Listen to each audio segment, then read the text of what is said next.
One of the things we've learned in the last couple of decades now is that corporations, the bigger they are, the more likely they're going to do whatever they can to not have to pay their employees for every single hour that they worked, especially if those hours are worked in overtime.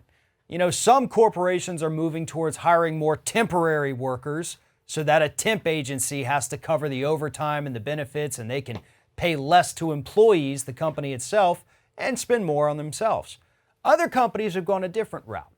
And what they're trying to do is just reclassify certain workers they know are going to get more than 40 hours per week, so that they don't have to pay them overtime. But unfortunately, that's not exactly how the law works in this country, and I'm joined now by Scott Hardy to tell us what's happening. Scott, this is a story we here at Ring of Fire have been covering for many years, the reclassification of workers by corporations in order to avoid paying them for the actual hours that they're working. There's a big investigation right now, potentially a class action lawsuit to follow. Tell us what's happening here.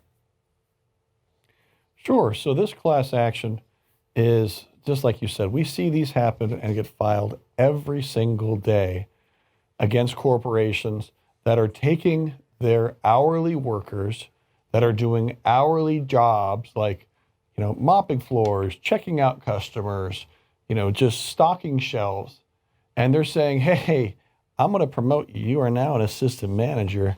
I'm going to pay you a salary. You're welcome. But in fact, these poor folks here aren't managing anybody. All they're doing is they're working 50 plus hours a week, and they're not getting paid the overtime for it. And, we actually had one of our VPs, Steve, was in an Uber, and he was talking to his Uber driver, and his Uber driver also acts as an assistant manager in a convenience store. And he said, well, I'm an assistant manager there, but, I don't really manage anybody. I just work there. And he said, well, how often do you work? He said, well, I do 40 hours a week in each store. And I said, that's interesting. He said, but in other stores, I'm doing more. I said, okay. And then they went so far as to switch employers. And so you had 3 different stores that were owned by this owner. And that owner would employ each individual employee at each store. The same owner owned all 3 stores, but he would pay those folks 25 hours each week at each store. So they're working 70 hours a week, 60 plus hours, 70 hours a week. And they were not getting paid overtime for it. And those are the ways that these people are trying to get around our overtime rules. And with an assistant manager, that happens all the time. I'm going to promote you to an assistant manager job. You get to put this on your resume. I'm helping you. Are you managing anybody? No. Are you working 50, 60 hours a week? Yes. Are you getting paid for that 10 to 20 hours overtime a week? Oh, no. And not just not getting paid the overtime, the time and a half, you're not getting paid for your time there at all. It's really horrifying for the average worker. What people need to understand here too is that this is a form of wage theft. I know people hear wage theft all the time and they think, oh, maybe they're taking too much away from me. Maybe they're skimming money off the top of my paycheck.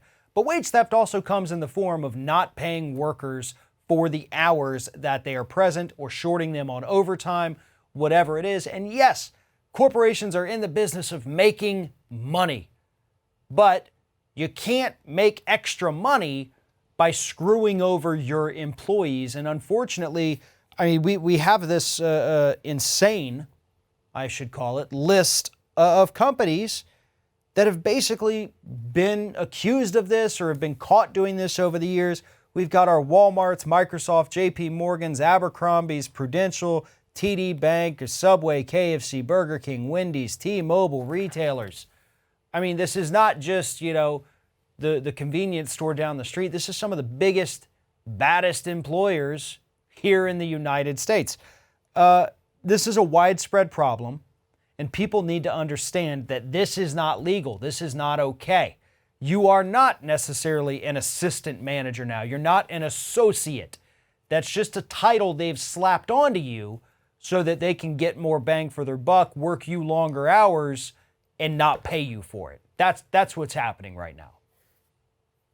Exactly. Even Dunder Mifflin, for the assistant to the regional manager, if you're misclassified like that, you should get paid for your hourly rates. You should get paid for all the hours you work. You can't just go ahead and tack on a title and magically make the law disappear. We have overtime laws in this country that cover people, that protect people. So if anybody watching this, if you're working more than 40 hours per week and you're not a lawyer or a doctor, I advise you to follow the link in the description of this video. Find out all the information necessary, because chances are, if you're working more than 40 hours and you're not getting paid for it, then your employer is doing something that is running afoul of the law. So again, follow the link in the description of this video. Head over to topclassactions.com, and while you're there, sign up for their weekly newsletter. Get all these stories and more delivered directly to your inbox. Scott Hardy with Top Class Actions. Always a pleasure talking with you. Thank you very much. You're welcome. Thanks for your time, Farron.